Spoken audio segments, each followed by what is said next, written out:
Skoom. All right. Hey, what's up, everybody? My name is Big Skoom, John the Don. and this is.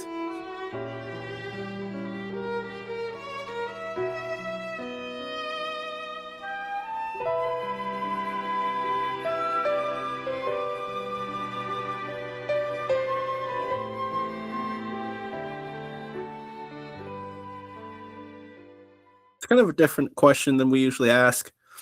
I want to know, like, at what point does a collection, like, become an official collection?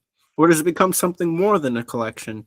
Because, like, we have loads of underwear, for example, but we don't collect those, are we? Or do we? We have loads of socks. Are we collectors of those, or are we not? Has to be subjective, and like some sort of value has to be in it. I don't know. What do you think, Tyler? When does what you have become more than what you have, like a collection of it? And does it get something that's even past that, if that makes any sense at all?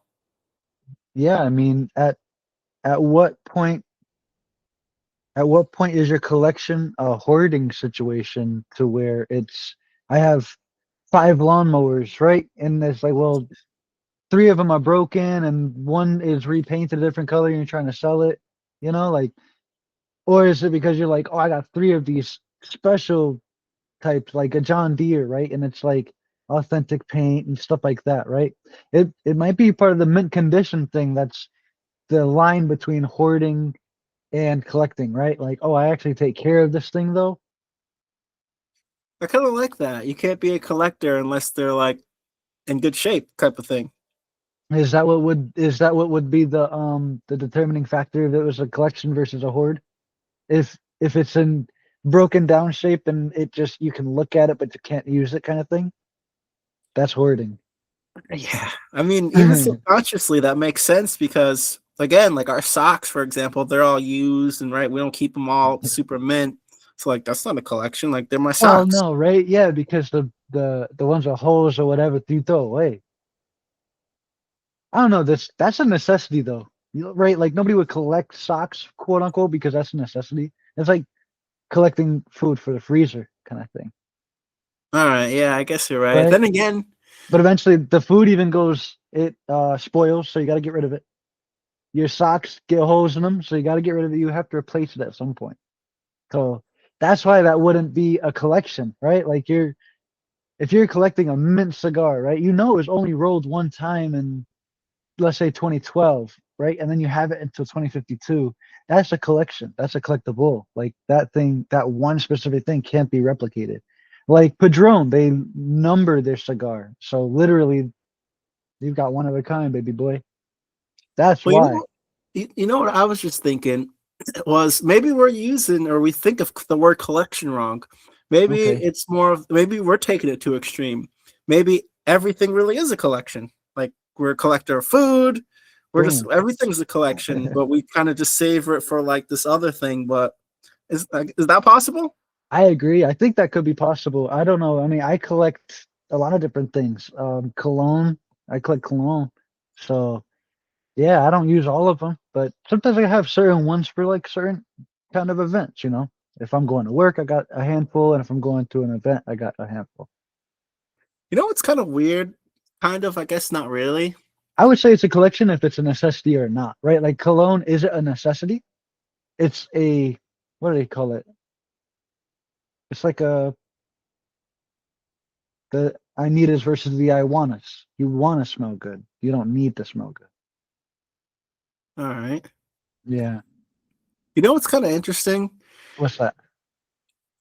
I mean, it is and it isn't. Like, in some sense, let me know what you think. We're Mhm. going off topic here, but in some sense, is it kind of weird that we go to the grocery store and like bring it all back to our house and like I don't know, like I don't know, isn't some part of that weird or isn't it like it'd be weird if like we went to the grocery store and like started eating it there, or wouldn't doesn't that make more sense than bringing it home? Like, isn't bringing it to the home part the weird part or no? I don't know. I don't know. I mean, I would say it's a good question to deep dive into, but at the same time, I think that's the most natural, right? Because think about it, whenever a pack of wolves goes out and they kill an elk or whatever they hunt, and they bring it back to the pack, they bring it to their home, right? The area. So that's kind of what we all do. I think that's more natural than eating out, like eating at a restaurant or somewhere, because yeah, I don't know. I think that's honestly more weird, in my opinion. I know Western culture and everything. It's nice to eat out and all this, but I think that's weird. You don't think it's weird, or you don't think it makes more sense to see food, eat food? Like, what's weird to think, like, dude, we go to a grocery store full of food, and like, in some sense, our first thought is, all right, let's bring this home. Like, what? Yeah, eat this on my couch with the microwave. You know what I'm saying? Yeah, isn't Nah, I that don't. weird? I Kind don't of. know. I don't know. I think it's a comfort thing. Like you bring it to where you're comfortable at. The home is a comfort place. It's supposed to be a home sweet home kind of thing. So you bring your favorite meal there and eat it in front of your favorite TV show. Dude, another off-topic thing, kind of, sort of. There was this comedian. He was talking about like those like checkout, obviously, all the things we have now. Mm, And he's like, think about it when they were like when their business owners were like putting us in. They're like, it was funny. He was like, all right, so he's the business owner's like talking to himself. He's like, all right, so you come to my store. You're gonna pick out all your crap. You're gonna bring it up to me. You're gonna pay me. You're gonna like check it out yourself, and then you're gonna get the heck out of my store. pretty much. Yep. Yeah. Exactly. As quick as I could wash my hand of all the product, the better. Yeah, Right? what a great business model, man. All right, you want to go? Or you want me to go next? I'll drop a question real quick. There we go. Both of my questions are kind of strange, but I'm here with it. Let's see. Put on my reading glass. Oh man. Last names. Do they mean something? Or do you make them mean something? Is my first question. Did you there? Did you get my question? No, I didn't hear it. Nope.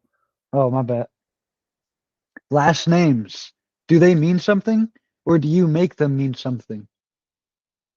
It's a pretty good question. So I found this out. I found this out when I was going through Crime and Punishment for the second time. And I guess it's the same in like Latin or like Hispanic, you know what I'm trying to say? Last names Hmm. as well. But Hmm. I'll use the Russian ones because I was Googling it. Basically, back then, I don't know if they do it now, it was like son of. And then Right. like, so I do know that. Yep. Like the one in that book is like Raskolnikov. No, what's his last name though? I can't remember his, or might have been Raskolnikov is his last name. But yeah, I guess it meant son of. Yep. And but I always say this, man. All I think, I mean, it is and it isn't. I think names are kind of silly. Like I always say, it's weird that we get named by our parents. Like we should not be getting named by people, or like we shouldn't be keeping that name. That's Yeah. weird. Like we should be naming ourselves. Like That's no one in true. the world, yeah, no one in the world is more important than you to yourself, right? And like you let someone else name you, like it Yeah. doesn't really And make then too much sense. you feel confined to this thing, right? Like I don't know. It creates so many mental blocks. I agree with you. Like I don't think it's a good thing. I think it fundamentally from like subconsciously it messes with you, right? And I don't like it so much. I think I agree with you, and I think I wish we could name ourselves, and so I'm going to. But anyway, ask your Well, question. Oh, well, did you have before more points? Yeah. yeah, before you get off, yeah, like it's interesting because there actually is a lot of tied up to your name that you don't really think about, as in like when they or was it Muslim? Like when you go full Muslim, like they change your name and stuff like Okay. that. I don't know. Yeah, yeah. Like, you know, Muhammad Ali, he used to be Cassius Clay till he turned Muslim. Oh, that's okay. Yeah, I never Yeah. bagged that. I didn't know that. Yep, yep. Kareem Abdul-Jabbar, the basketball player, he used to be Lou Alcindor, and then he went Mm, Muslim. So they like give you a name change. So, and then, dude, shamanism and all that stuff, like initiations, dude, are huge. Like, it's like, do we still do them? Do we don't? Do we? But we should be still doing those. And the argument is like specifically for men because they say that women have initiation when they like get on their periods and stuff. Like that is like an initiation in some sense Okay. because that's like kind of what you're being initiated into is like adulthood. Okay. So like men don't really have any sort of initiation at all anymore. And we should have something like that where like we get really scared doing something, but pull through it. And then now you're an adult at the end. And then you should get to name yourself after that. It's that Yeah. simple. Yep. I agree with you. I'm off on that. So, yeah, I agree with you. Boom. And on to one of your questions now. Yeah. All right. Let's see. Let's fire away. See what we got. What does it mean for something to be the same across time? Holy smokes. Yeah, right? This goes back to that immortality conversation. Not even. Well, A little good. It bit. can go to anything. I mean, What does it mean for something to be the same across all times? Is that what you said? just across time. Yeah, right. Okay. Like What's it? think like already, like boom, like our friendship. Like Oh, for example. symbolism. Okay. Well, yeah, you Well, go. well, just anything. Our friendship, bang. That's the first thing. The first thing I thought of was a banana for some reason, but That's weird. well, I feel like that'd be maybe a little easier. I saw Like a what? cross and I was like, symbolism. Okay. Yeah, right. So Same what do you thing. mean? Like a symbol? What makes a symbol the same across time? Well, I don't think symbolism changes too much, right? Across Well, time, I symbolism no. or a symbol. A symbol. Yeah. Yeah, a symbol would most likely mean the same thing across time. Um, Symbolism could be misconstrued because we understand that God put the rainbow out saying he would never flood the earth again. And then we also know that the devil has used the rainbow to kind of twist the narrative, kind of thing. Whatever. Personal Yeah. studies. I mean, yeah.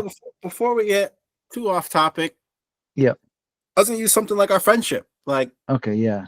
Hit us what with this one. keeps like what keeps that the same across time, especially as two people grow, for example. Hmm. Or like really anything, because now if I was gonna use the banana analogy, like that banana doesn't change. So it's Right. weird, right? Because now it's like, all right, there's something that stays constant and doesn't change across time. So that's why it's the same.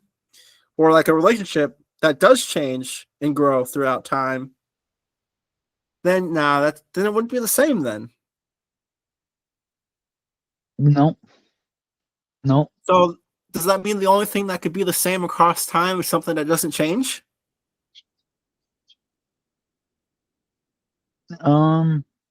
Yeah. I think. Yeah. Right. But what doesn't ever change? Everything changes, doesn't it?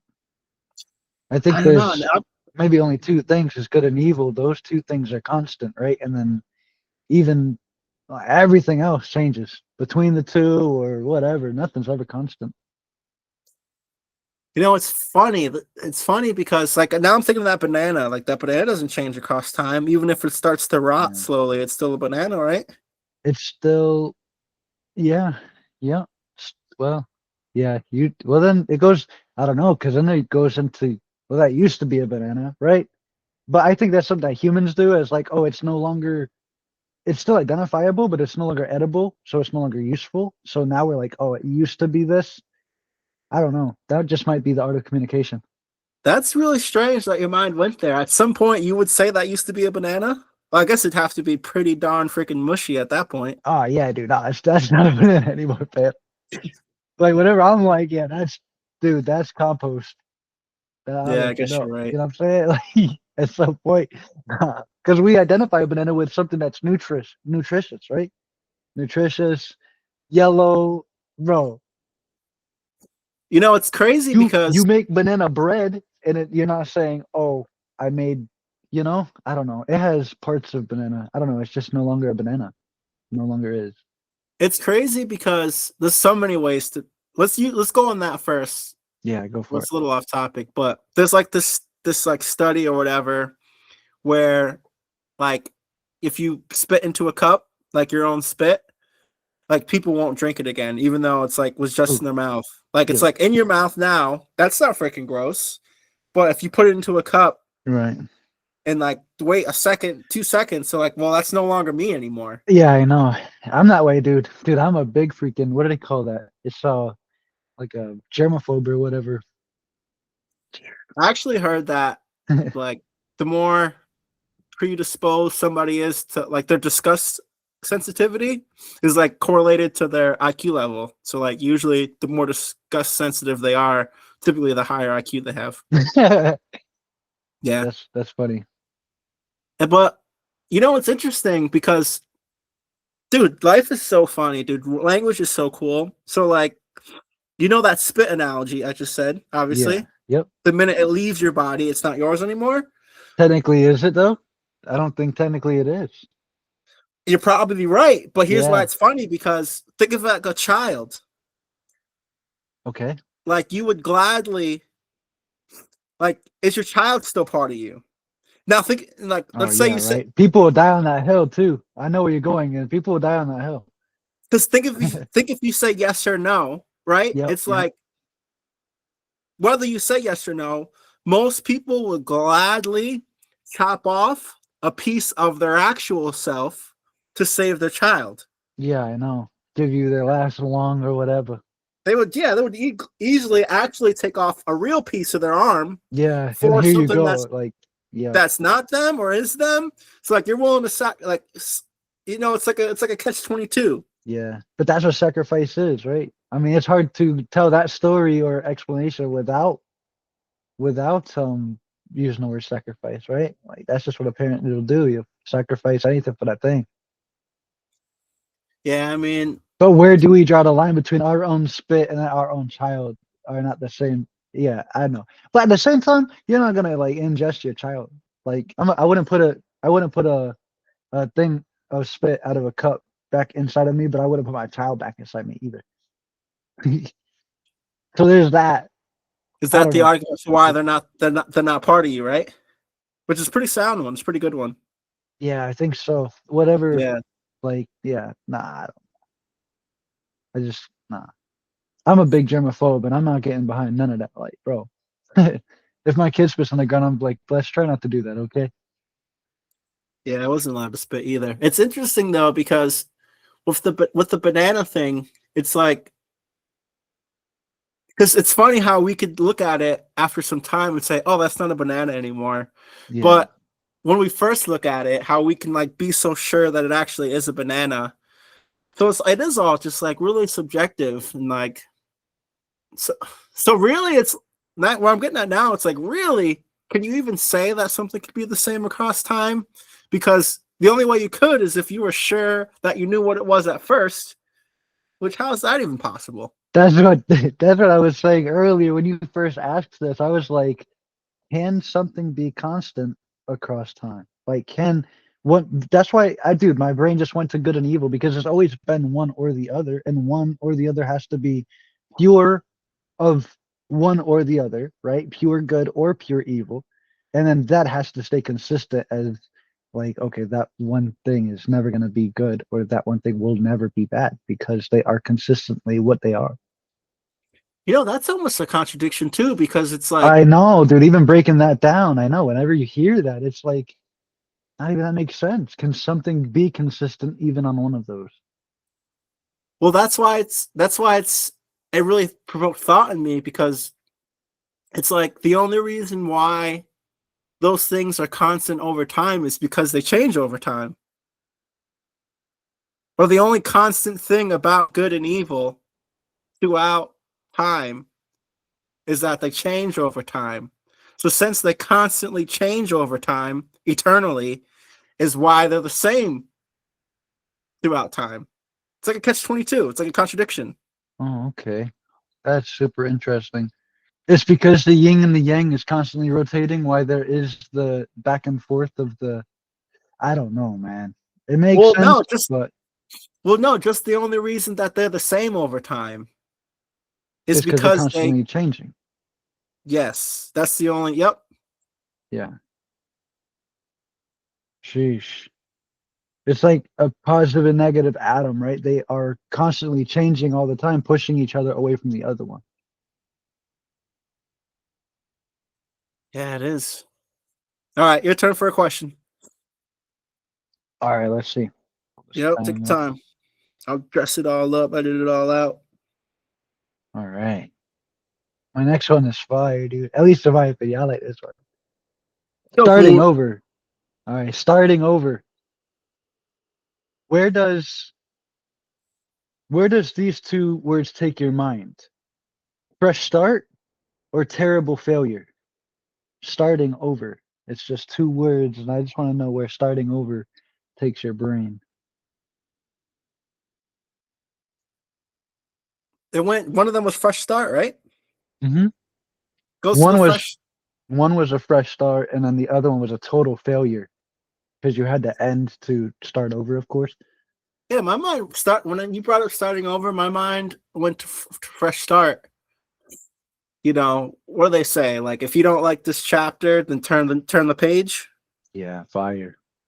So, a fresh start. I don't know. To me, it just had to do with possibilities. Yeah, just since there's Yeah, endless possibilities. dude, you and I think so much alike. Whenever it comes to like positive outlook into the long term of things, you and I think a lot alike, and that's so funny. Because yeah, my mind went to that too, and I was like, because you know me, I have to really battle myself on well, what would be negative, and my brain always goes to extremes, and it's like, okay, let's dial this back, right? So it's like, okay, keeping it simple, would it be a fresh start or a terrible failure? And I was like, that seems like these two balance each other out on the same playing field as far as the way that you think of it, starting over. And it's like, What do you think is scarier, a fresh start or whatever the other one was, like a terrible ending or terrible failure or whatever it was? which one? What's worse? What's scarier, terrible failure or starting over from actual scratch? $0, zero bank account, whatever. No I car, probably no terrible house, no failure food. because yeah, but that ain't so bad because that's manageable. That's manageable. I always Which just one say you cut like out? the um terrible failure is worse because then I think like you get out of whatever chapter you were just in and your future is cooked, right? Like terrible credit score or even worse, right? Having felonies or something like that and then not able to rebuild yourself because of something holding you back. That's terrible. A terrible failure is bad. Like let's hope that everyone's fresh start is just that, man. Starting over is a fresh start. Let's hope that because it could be bad. There could be a lot of stuff that holds you back out here. All right, I like it. All right, let's Getting get my last jammed up. question. Get my Yeah, last yep. question out of you. All right, let's go. How do we distinguish between randomness and undiscovered order? Holy smokes, I like this. There Okay. you go. Yeah, I like this a lot because it starts to it puts my mind into like phenomena or the another word of random occurrence basically. I don't remember Okay. what it was, but because it's studyable. The answer to your question is it's studyable. Like if you give it its own time, you can study one or the other and find out if it's just a reoccurring thing and this is order or this was a random occurrence slash phenomena, right? Wow. Do you That's want to a really good answer. re-ask the question if you will, because I know I Wow. That's impressive. So, how do we distinguish between randomness and undiscovered order? You said because you can at first, but through study and, paying attention and dissecting it, you'll be able to determine which one it was. You can say, "Oh, that was just random. This doesn't happen. It's a phenomenon. It's totally random." yep, Or, "Hey, there is something that went here that was unexpected as well. It seems like a phenomenon, but really we could, use our man-made power and carve around it, put borders around it, and use it." Yeah, sure. In a big unpacked way. Yep. That last part I agree with too. Wow, that's actually pretty impressive. You did that all on the fly. I feel like Seriously, that has bro. to come from just like us talking all the time. Because, dude, that was like quick, second nature. I didn't have an answer to that. Oh dang. Yeah, dude. That But I was mean, I also study a lot about like I said, the other half of that as well, where it is this phenomenon because I'm really big into ghost, paranormal, stuff like this. And yeah, that always has my brain thinking. you Gotta know, plug in the 'cause laptop. now I'm trying to think of it. All And to right. me, because right, I was gonna take the opposite stance so we could freaking both learn and grow. Okay. Iron sharpens iron. Yes. Now I'm thinking like maybe there is no difference. There is no difference. Something random and something in undiscovered order are the same freaking thing. They're freaking synonyms or whatever. They're the same word. Yep, I agree with that too. So it was almost like a trick question. It's almost a trick question, dude. And that's what the difference between phenomena or random occurrences too. Like they're literally synonyms. And it's annoying, but that's the thing about language and like communication and stuff. But at the same time, if our brains both went to the same thing, what do I always say? Oh, the natural answer isn't hard to find. The true natural answer is right there. And why? Because we both agreed. Either way, if you want to discover if something is random, well, no, because that's exactly what it will be. If it was controlled order, then it would happen on the thing. If it's a phenomena, it's not going to happen at the same time, even in the same year. You know what I'm saying? So that's the difference as well. Well, it wasn't controlled order, there was undiscovered order. Oh, sorry, you're right. But still, undiscovered order only means undiscovered to you or I, you or me, whoever the beholder of whatever's happening right now is. Someone else already knew what was going on. So I don't know. I disagree. It's not a synonym. Nope. Ask the question again, and I'll break it down a different way. How do we distinguish between randomness and undiscovered order? Yeah, exactly. Because randomness is gonna that's like a phenomenon. We can agree. Randomness, are you trying to get at the word phenomena or something that is like a UFO sighting, right? Like you only see this thing and then it's hard to even explain it to somebody else. Would that be what you're trying to get at out of randomness? Yeah, I agree. It's like an object, something that objects that just comes from like objects. It's just poof, it comes, it shines forth, it comes out of nowhere. Phenomenon. I Sure, agree. sure. And the other one was undiscovered order, which, like I said, that just depends on our exposure to whatever we just experienced. That just yeah, Well, I think that's malarkey. Nope. well, I'll take it a Nope. little. I'll take it a little deeper now because Try, you hit it. specifically undiscovered order. So that, in some sense, little language trick here, right? That I means agree. it's in some sense yet to be discovered, or it also infers that it is going to be discovered after it has randomly shined forth. I mean, we can't discover something that we haven't seen. It has to materialize and object. Mhm. So it's undiscovered order, Sure. which I mean, even that's like,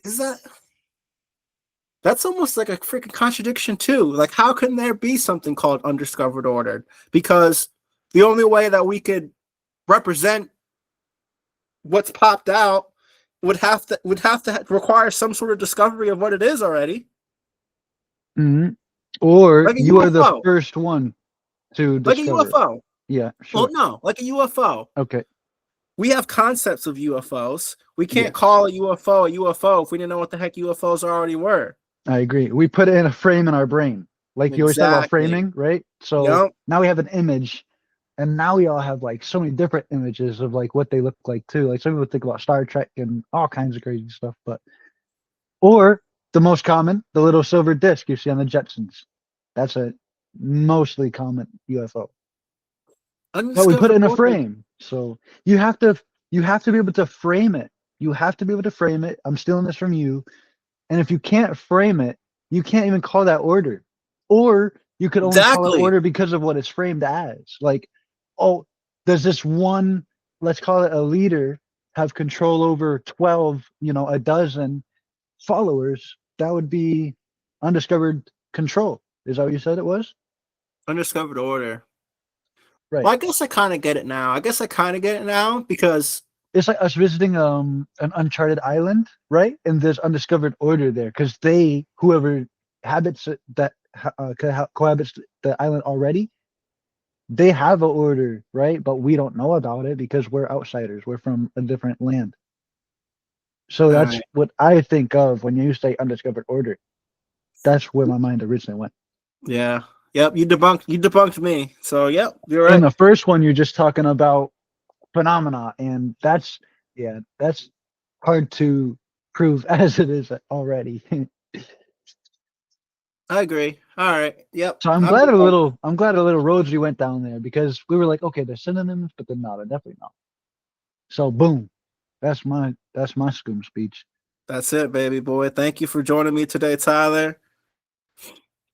This has been Skoom Always, Speech. always. We'll see you guys again next week. Peace.